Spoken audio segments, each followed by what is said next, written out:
할렐루야. 사랑하는 임마누엘 교회 성도 여러분, 180일 성경 통독 강의를 영상으로 진행하게 되었습니다. 라이브로 진행하면 좋은데 독립기념일 또 연휴를 맞이해서 이렇게 영상으로 찍게 되었는데요. 부디 또 많은 성도님들이 또 이 영상을 통해서 성경 통독 진행하시는데 아무쪼록 큰 도움이 되었으면 좋겠습니다. 여러분들 180일 성경 통독 잘 하고 계시죠? 이제 어느덧 구약을 마무리하는 단계에 저희들이 도달했습니다. 이제 마지막 시대는 이제 귀환 시대, 이제 바벨론 포로에서 이제 다시 예루살렘으로 이스라엘 백성들이 귀환해서 펼쳐지는 일들에 대해서 우리가 함께 다뤄보게 될 텐데요.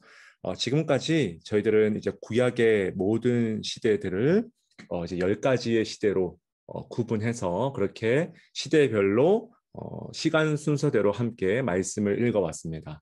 우리 짧게 한번 리뷰해 볼까요? 맨 처음 창조 시대, 그 다음에 족장 시대, 또한 출애굽과 광야의 시대를 지나서 가나안 정복 시대, 또 사사 시대, 통일 왕국 시대, 그리고 분열 왕국 시대, 그리고 지난 시간까지 우리가 공부했던 포로 시대를 지나서 이제 마지막 이제 귀환 시대가 되었습니다.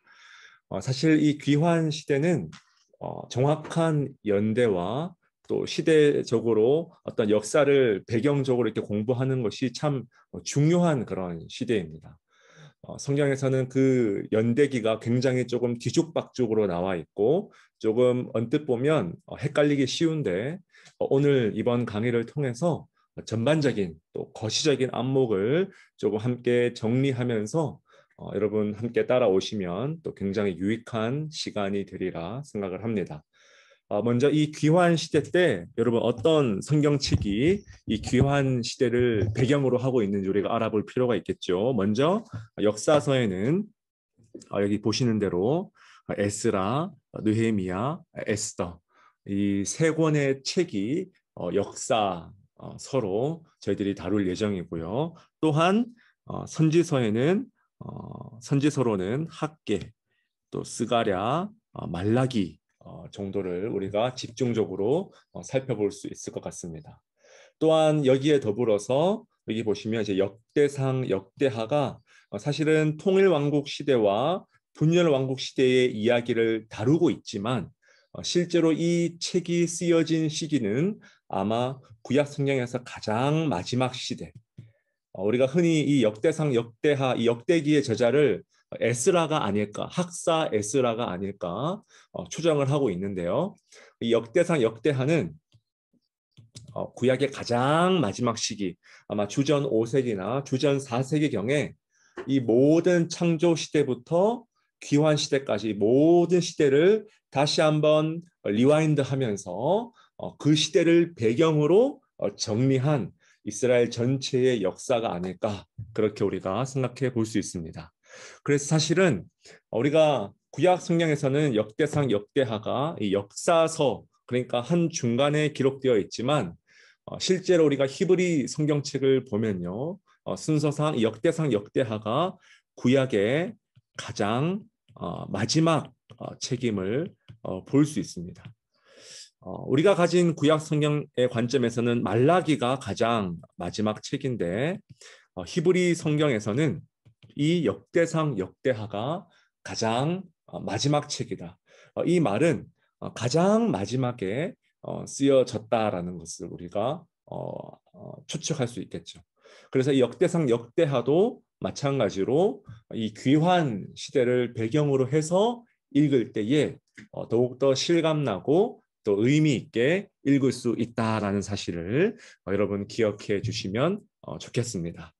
자, 이렇게 우리가 큰 그림을 그려봤는데요. 우리 이제 이 포로 귀환 시대를 우리가 이제 연도별로 간단하게 정리하면서 짚고 넘어가면 좋을 것 같습니다.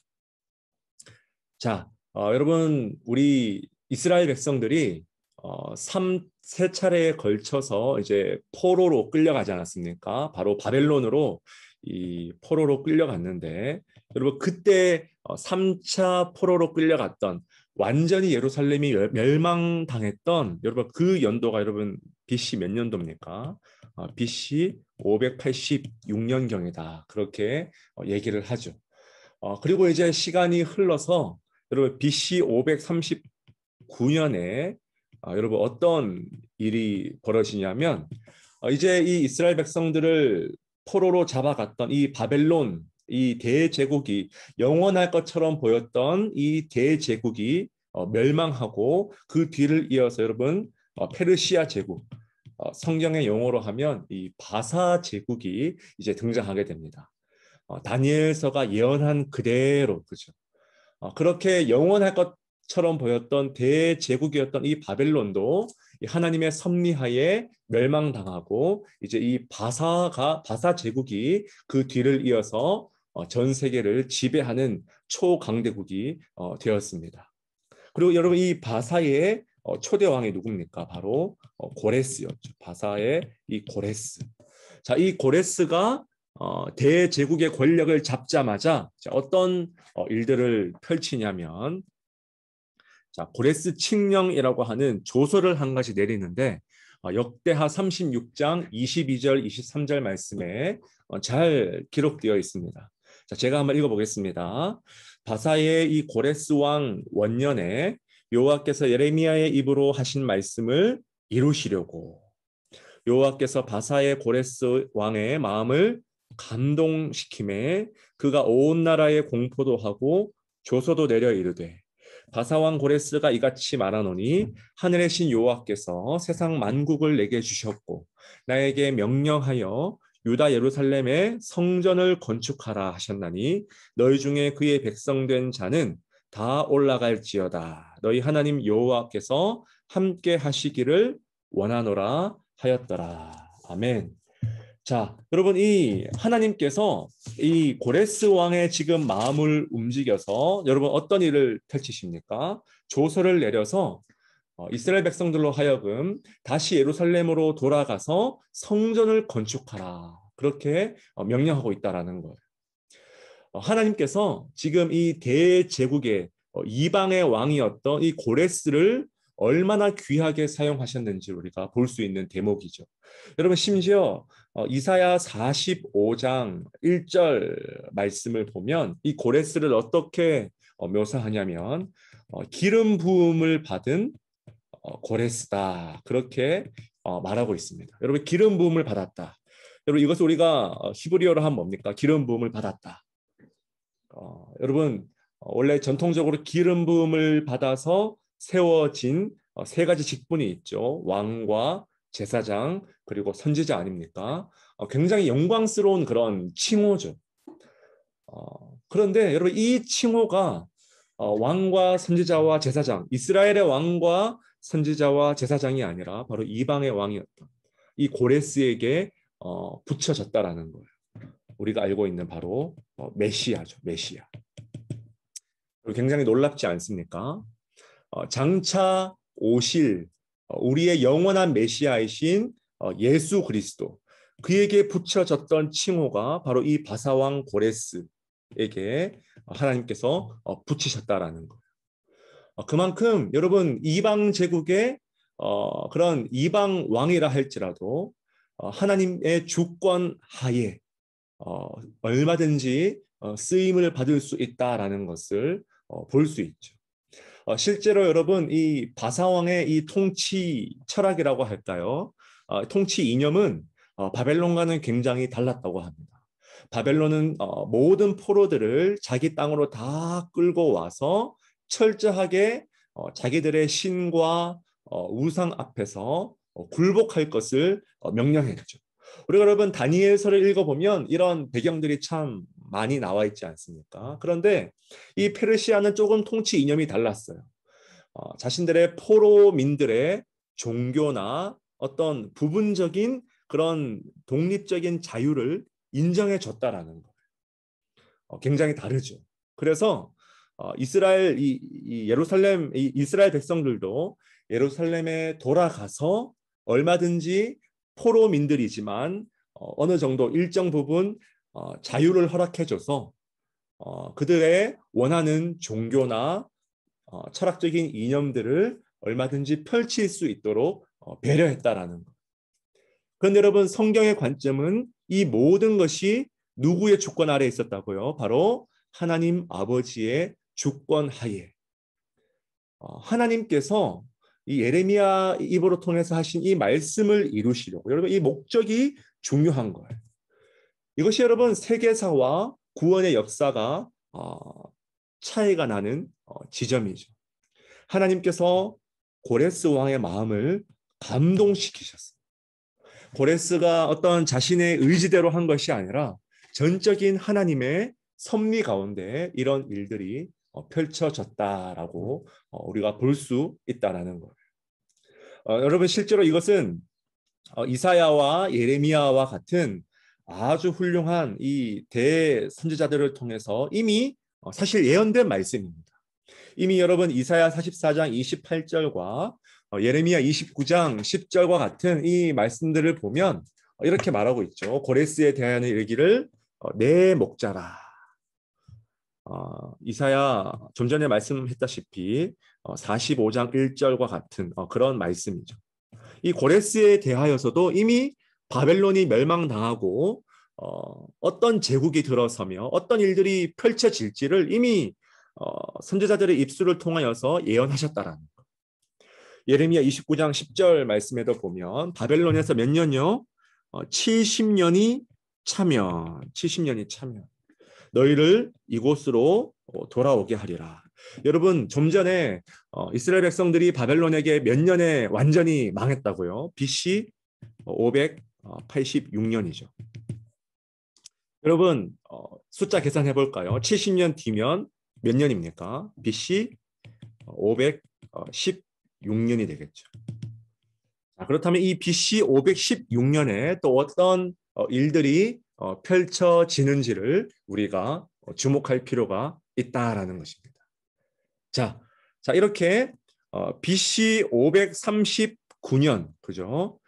BC 539년에 시작된 이 고레스 왕의 조서를 통해서 이제 세 차례에 걸쳐서 포로 귀환이 이루어지게 됩니다. 여러분, 바벨론으로 포로로 끌려갈 때도 마찬가지로 이제 세 차례에 걸쳐서 끌려갔듯이 이렇게 귀환할 때도 다시 돌아올 때도 이 세 차례에 걸쳐서 포로 귀환을 한다는 사실 여러분 기억해 두십시오. 여러분, 이 절차들이 조금 정리가 되면 여러분 에스라 느헤미야가 조금 더 입체적으로 우리가 읽을 때 아마 다가올 겁니다. 에스도 마찬가지겠죠. 사실 에스라 느헤미야 우리가 성경책을 보면 읽다 보면 굉장히 뭐랄까요? 연도가 조금 뒤죽박죽 되어 있어요. 에스라 성경책에도 에스라 시대의 이야기와 느헤미야 시대의 이야기가 막 뒤죽박죽 섞여 있고 느헤미야 책도 마찬가지예요. 이것을 우리가 역사적으로 쭉 여러분 연도별로 정리하는 것이 성경의 주된 관점이 아니라는 것을 잘 보여주고 있죠. 사실 성경의 관점은 역사를 있는 그대로 쭉 나열하는 것이 아니라 하나님께서 어떻게 역사를 다스리고 계시는가를 보여주는 책이죠. 자, 그런데 우리는 인간인지라 어쨌든 조금 연도별로 정리를 해두면 조금 더 정리가 쉽게 잘 되는 그런 장점이 있기 때문에 여러분 1차, 2차, 3차에 대해서 개략적으로 살펴보면 이렇습니다. 자, 1차의 귀한 연대는 자, 539년에 고레스 왕의 조서를 통해서 이제 1차가 시작되죠. 바로 BC 537년에 여러분 스룹바벨, 그죠? 스룹바벨의 인도를 따라서 1차 포로 귀환이 시작됩니다. 그리고 이때의 바사왕이 고레스였고요. 그리고 대략 5만 명의 그리고 이때 성전 건축 공사가 시작이 되고요. 그리고 이때의 이야기를 다룬 것이 이제 에스라 1장부터 6장까지의 그런 사건입니다. 자, 그리고 2차 포로 귀환은 자, 1차로부터 약 100여 년 정도 여러분 차이가 나죠. 2차의 인솔자는 에스라고요. 그리고 이때의 왕은 아닥사스다 1세라고 볼 수가 있습니다. 여러분 이 아닥사스다 1세 이제 왕이 누구냐면 바로 이제 에스더를 자신의 왕비로 맞이한 바로 그 왕이죠. 에스더를. 그래서 여러분 시기적으로 에스더는 이제 에스라와 느헤미야와 굉장히 이제 동일한 시대임을 우리가 알 수 있습니다. 자, 이때 인솔자가 바로 에스라였고요. 에스라 7장부터 10장까지의 내용은 바로 이 시대의 이야기들을 다루고 있습니다.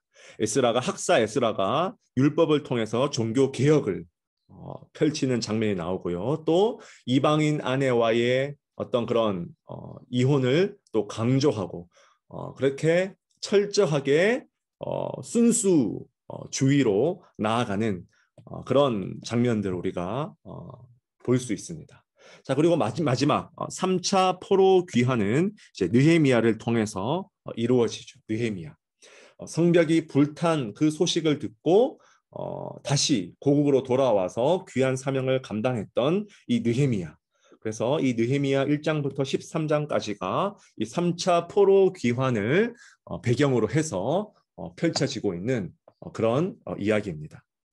자, 이렇게 1차, 2차, 3차를 통해서 포로 귀환이 이루어졌다라는 사실을 우리가 염두에 두고 다시 연도를 돌아와서 한번 정리를 해보면요.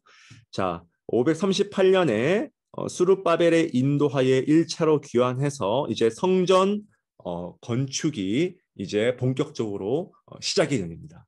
여러분 536년에 이제 성전 건축이 시작되는데 이제 에스라 이제 3장으로 여러분 가 보시면 이스라엘 백성들이 아주 이제 영광스럽게 성전 건축을 진행하는 그런 장면이 에스라 3장에서 펼쳐지는 모습을 볼 수 있습니다. 성전 건축을 본격적으로 이제 시작하기 전에 초막절을 지내고 하나님께 예배함을 통해서 여러분 성전 건축이 시작되죠. 그래서 이들이 지금 진정으로 회복되고자 했던 것이 뭐냐면 바로 예배의 터전을 다시 세우는 것이었어요. 무너진 예배를 다시 세우고 마음이 하나 되게 하고 여러분 단순히 눈에 보이는 어떤 건물을 짓는 것이 아니라 더 중요한 것은 이들의 마음이 서로 하나 되어서 서로 연결되어서 그죠? 이들의 마음을 하나님 나라 공동체가 다시 세워지는 것이 중요하다는 거죠.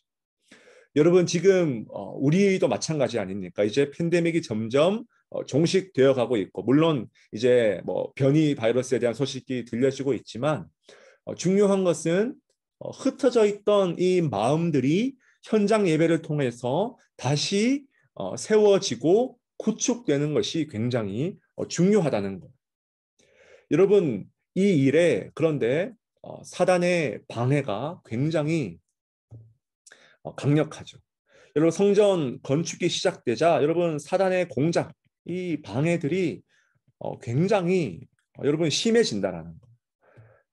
이것이 여러분 에스라 4장의 내용 아닙니까? 에스라 4장을 보시면 여러분 이들이 지금 성전을 다시 건축한다라는 소식을 듣고 이 예루살렘, 이 이스라엘이 다시 이렇게 부강해지는 것을 지금 참아 볼 수 없는 주변에 많은 적들이 다 몰려와서 지금 이들을 방해하고 성전을 건축하지 못하도록 이들의 마음이 하나 되지 못하도록 예배 공동체로 다시 세워지지 못하도록 이들을 계속해서 방해하는 이야기가 나옵니다.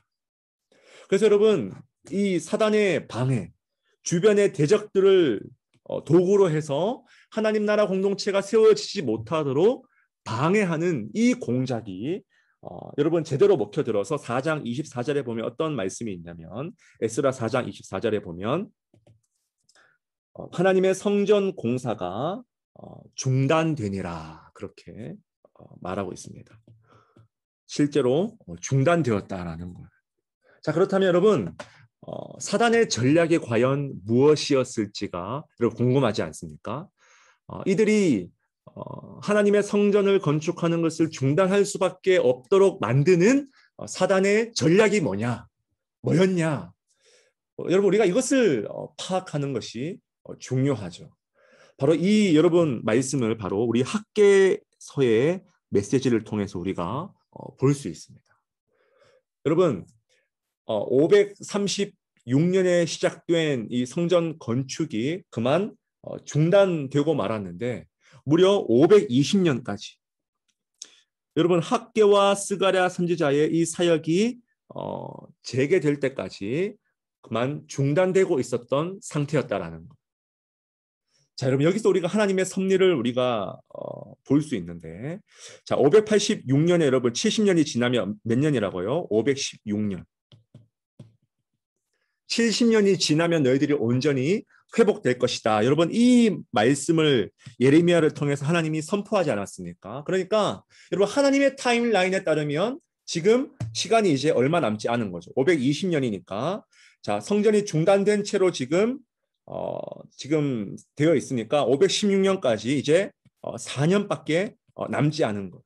여러분 하나님의 관점에서는 참된 포로 귀환의 종식이 언제냐면 몸만 온 것이 아니라 몸만 바벨론에서 예루살렘으로 옮겨오는 것이 아니라 성전 건축을 통해서 하나님의 예배 공동체로서 바로 서는 그 시점이 바로 포로가 종식된 것이다. 여러분 이것이 바로 하나님의 관점이었다는 거예요.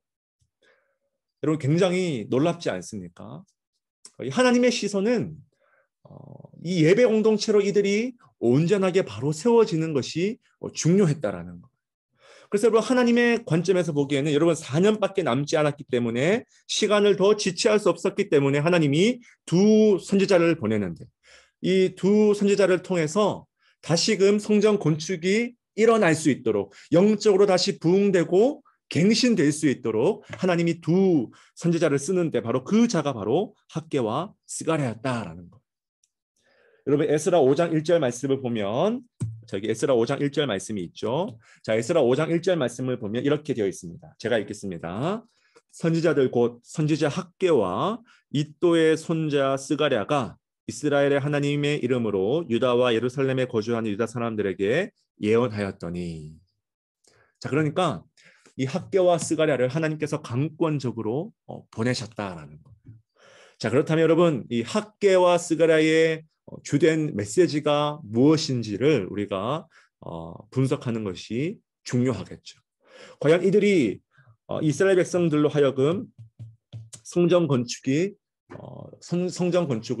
중단할 수밖에 없었던 그 이유가 대체 사단의 전략이 대체 무엇이었기에 이들이 하나님의 일을 포기할 수밖에 없었는가? 자, 여러분 학개의 메시지를 우리가 이 시간 한번 살펴보겠습니다. 자, 학개 선지자의 메시지. 자, 오늘 우리가 이제 읽을 이 말씀이죠. 이번 주일 7월 4일 주일에 오늘 읽을 말씀이 여러분 학개 선지자의 메시지 아닙니까? 자, 학개 우리 몇몇 구절 읽어볼게요. 학개 1장 4절 말씀 보면 이렇게 되어 있습니다. 자, 학개 선지자가 가장 먼저 하나님의 부르심을 받고 뭐라고 선포하냐면 이렇게 말하죠. 하나님의 말씀이 학개 선지자에게 임하여 이르시되, 자, 가장 첫 번째 학개의 입술에서 나온 말씀이 뭐냐면, 자, 이 성전이 지금 황폐하였거늘 너희가 이때에 판벽한 집에 거주하는 것이 옳으냐. 여러분 하나님의 말씀은 굉장히 직설적이죠. 뭐랄까요? 이렇게 빙 둘러가지 않아요. 눈치 보지 않아요. 우회하지 않고 정말 전곡을 찌르는 여러분 그 말씀 아닙니까?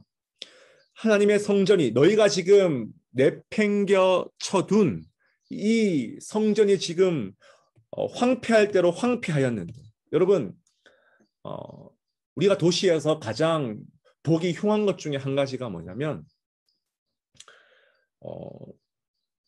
공사를 이제 막 하다가 그냥 공사가 중단되어서 뭐 계약이 틀어졌든지 간에 뭐 아파트 업체가 뭐 망했든지 뭐 이유가 어찌됐든지 간에 막 이렇게 올라가다가 그냥 회사가 부도나서 방치해버린 뭐 1년, 2년, 오랜 시간 동안 여러분 방치해버린 건물들을 우리가 마주할 때가 있지 않습니까?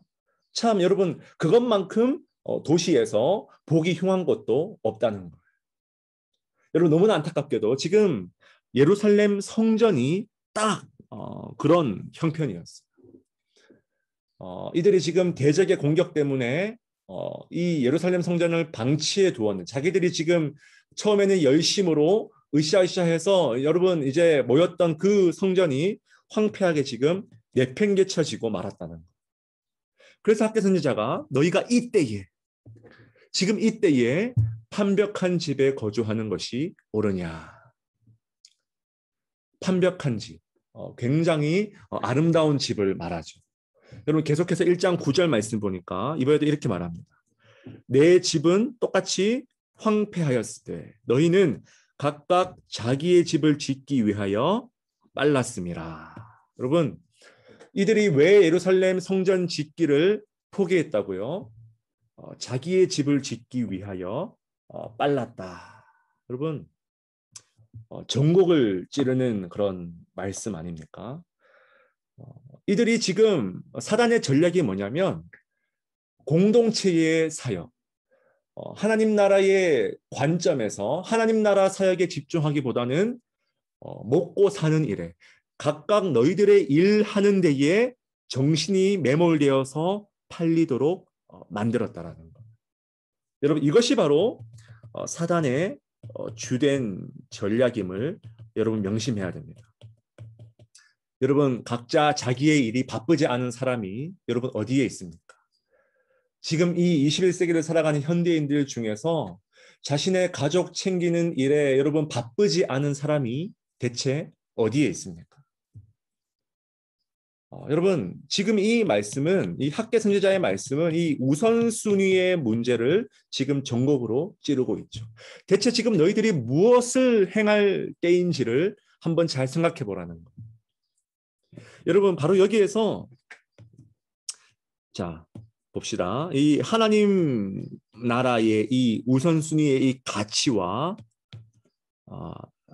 자기의 일, 자신의 일. 이 학계는 이제 자기의 집이라고 말했는데 여러분 집을 넘어서서 이 자기의 일. 여러분 하나님 나라의 이 가치와 나의 일, 자기의 일, 내 직업, 내 자녀, 내 집. 여러분 지금 이 가치가 지금 충돌되고 있는 현장을 우리가 보고 있다라는 거. 여러분 이것을 학개 선지자는 그 당시에 각각 자기의 집을 짓기 위하여 빨리 갔던 자들을 일깨워주고 있다라는 겁니다. 너희들이 지금 무엇을 해야 될 때인지를 다시 한번 제대로 돌이켜 보라는 거죠. 여러분 우리가 하나님 나라 말로는 하나님 나라 말하면서도 얼마든지 얼마나 많은 순간에 내 일과 이것을 여러분 타협하는 순간이 여러분 얼마나 많이 있습니까? 여러분 21세기 현대인 그리스도인들에게 너무나 적실한 하나님의 메시지라는 걸. 그래서 여러분 학개 선지자가 이렇게 무엇을 말하냐면 2장 9절에 보면 이렇게 말합니다. 자, 이 성전의 나중 영광이 이전 영광보다 크리라 그렇게 되어 있죠. 여러분 이 구절도 우리가 곰곰이 음미해 보는 것이 중요하죠. 여러분 이전 영광이 뭐냐면 당연히 우리가 알듯이 솔로몬 시대의 그 성전의 영광임을 우리가 볼 수 있습니다. 솔로몬 성전. 여러분 이스라엘 백성들이 가장 신앙적으로나 정치적으로나 외교적으로나 가장 부강했던 시대가 이 솔로몬 시대임을 우리가 부인할 수 없겠죠. 여러분 솔로몬 성전이 여러분 얼마나 화려하게 지어졌는지 우리가 다 잘 알고 있지 않습니까? 자 그런데 나중 영광이 뭐냐면 나중 영광이 바로 이 땅의 참 성전으로 성전을 완성시키며 이 땅에 오신 바로 예수 그리스도의 영광이죠. 예수 그리스도의 영광. 여러분 이 성전의 이 나중 예수 그리스도의 영광이 솔로몬 성전의 영광과는 비교할 수 없을 정도로 놀랍고 크다. 바로 이것을 학개 선지자가 선포하고 있다라는 것. 자, 그런데 이 예수 그리스도를 예수 그리스도의 그 영광을 바라보면서 지금 너희들이 해야 될 사역이 뭐냐면 바로 이 스룹바벨 성전이라고 불리는 포로 후기 시절, 기환 시절 공동체의 이 성전을 빨리 완성하는 것이 중요하다라는 것. 여러분, 예수 그리스도의 지금 오실 그 초림의 길을 예비할 수 있는 이 시대의 사명이 뭐냐면 바로 스룹바벨 성전을 온전히 재건하는 것이다. 여러분, 이것이 귀환 시대를 살아갔던 선지자들의 주된 사명이었다라는 것. 하나님 나라 사명이죠. 이 사명을 제쳐두고 지금 너희들이 뭘 하고 있냐라는 거죠. 여러분, 지금 이것을 우리 시대에 적용하면 뭡니까? 우리는 이미 오신 예수 그리스도의 영광이 아니라 뭡니까? 다시 오실 재림의 예수 그리스도의 그 영광을 예비하는 삶을 살아가는 사명이 바로 우리에게 있다라는 거예요. 이것이 바로 우리가 살아내야 될 하나님 나라의 사명이라는 거죠. 이 사명이 지금 시급한데 너희가 지금 이때에 각각 너희들의 일을 하기 위하여서 그렇게는 빠르고 분주하게 살아가면서 이 사명을 내팽개쳐 두는 것이 과연 합당하냐. 여러분, 바로 그 말씀을 학개 선지자의 말씀을 통해서 우리에게 들려주고 있다라는 것입니다. 여러분, 굉장히 우리가 여러분 우리의 삶을 돌이켜 봐야 될 지점이 참 많이 있다라는 거예요. 자, 이 학개와 더불어서 또 하나님이 귀하게 사용했던 선지자가 바로 스가랴 선지자죠. 여러분, 스가랴 선지자의 이 스가랴 말씀의 특징은 여러분 환상들이 참 많이 있어요. 우리가 환상하면 떠오르는 이 구약 선지자가 두 명 있는데 바로 이 에스겔과 또 하면 이 스가랴 아닙니까? 스가랴. 자, 이 학개 선지자는 굉장히 현실적으로 이 당시 이스라엘 백성들을 일깨웠다면 이 스가랴는 조금 더 묵시적인 방법으로 말하자면 이 환상을 통해서 하나님이 친히 보여주신 그 환상을 통해서 말씀을 전했다라는 거예요. 여러분, 우리가 뭐 구체적으로 모든 것들을 살펴볼 수는 없겠지만 네 마리의 말, 측량주, 새로 입히는 것, 금촛대, 두루마리, 넉대의 전차까지 이 다양한 많은 환상들을 통해서 다시 이스라엘 백성들의 이 열정을 지피는 그런 사역들을 놀랍게 감당했다라는 것입니다. 자, 여러분, 이 학개와 스가랴 선지자의 이 말씀을 통해서 다시금 새 힘을 얻은 이 백성들이 이제 성전 건축에 다시 마음을 모으는 일들이 벌어지죠. 그래서 마침내 이제 516년 정말 하나님의 때에 가장 좋은 방법으로 딱 70년 만에 이 성전 건축이 완성되는 것을 이제 볼 수가 있습니다. 이것이 바로 여러분 에스라 6장 말씀에서 우리가 볼 수 있는 장면이죠. 에스라 6장에 보면 드디어 성전 일을 끝내니라. 그리고 성전 봉헌식을 이제 영광스럽게 올리는 그 장면이 이제 나오게 된다라는 것입니다. 자, 바로 이때 이 에스라를 필두로 해서 성전 건축이 완성되는 바로 이 시점에 또 어떤 일들이 또 한편에 이제 벌어지냐면 이제 에스라가 이제 귀환하고 바로 그 시점에 이제 에스더가 왕비로 간택되는 일이 펼쳐지게 됩니다. 그래서 여러분 우리 에스더를 우리가 한눈에 살펴보면 에스더에서는 여러분 섭리적인 보존 조금 어려운 말인데 하나님께서 섭리하신다. 여러분 이게 왜 그러냐면 에스더를 우리가 한번 쭉 읽어보면요. 여러분 에스더에는 하나님이라는 하나님의 이름이 나오지 않습니다. 여러분 놀랍죠? 그래서 여러분 어떤 신학자는 어떤 표현을 했냐면 이 에스더에서는 뭐 종교적인 냄새가 전혀 나오지 않아요. 하나님 기도했다. 물론 금식했다라는 이야기는 있지만 기도했다. 예배했다. 제사를 드렸다. 이런 이야기들이 나오지 않는다라는 거예요. 그래서 어떤 신학자는 이 에스더를 가리켜서 하나님의 이름이 등장하지 않지만 하나님의 역사가 가장 강권적으로 녹아있는 책이 바로 이 에스더다. 그렇게 말하고 있습니다. 그래서 여러분, 이 에스더서가 왜 섭리로 가득한 책이냐면 이 섭리를 여러분 조금 다른 말로 조금 여러분 조금 더 이렇게 조금 세상적인 말로 우리가 바꾸면 이 섭리를 뭘로 바꿀 수 있을까요? 바로 우연이죠. 우연. 세상 말로 하면 우연이죠. 그러니까 여러분 이 모든 이 하나님의 섭리가 마치 우연처럼 꼬리에 꼬리를 물고 여러분 이 여섯 가지 우연 중에서 여러분 만약에 제가 한 거 하나만 딱 지워버려도 뒤에 일들은 일어나지 않는 일들이에요. 그러니까 여러분 꼬리를 물고 여러분 아시다시피 모든 일들이 이렇게 연쇄적으로 마치 우연처럼 일어난다라는 겁니다. 굉장히 놀라운 하나님의 섭리가 여러분 드러나 있죠. 우리의 삶도 마찬가지예요. 매일의 삶 속에서 사실 여러분 우리의 매일의 삶은 뭐 엘리야처럼 막 하늘에서 막 불이 내린다든가 모세처럼 막 바다가 갈라진다거나 여호수아처럼 여리고성이 갑자기 막 무너진다라거나 여러분 이러지 않잖아요. 우리의 매일의 삶은 마치 하나님이 없는 것처럼 보여요. 너무나 평범한 일상이 반복되고 여러분 에스더를 보면 막 술판을 벌이고 막 음모가 꾸며지고 막 너무나 세상적이고 굉장히 세상적이고 한층 더 나아가서 세속적이에요. 그러나 그 세상적이고 세속적인 우리의 치열한 삶 속에 그 이면에 하나님이 얼마나 강력하게 역사하시는가. 바로 이것을 에스더서는 다루고 있다라는 것입니다.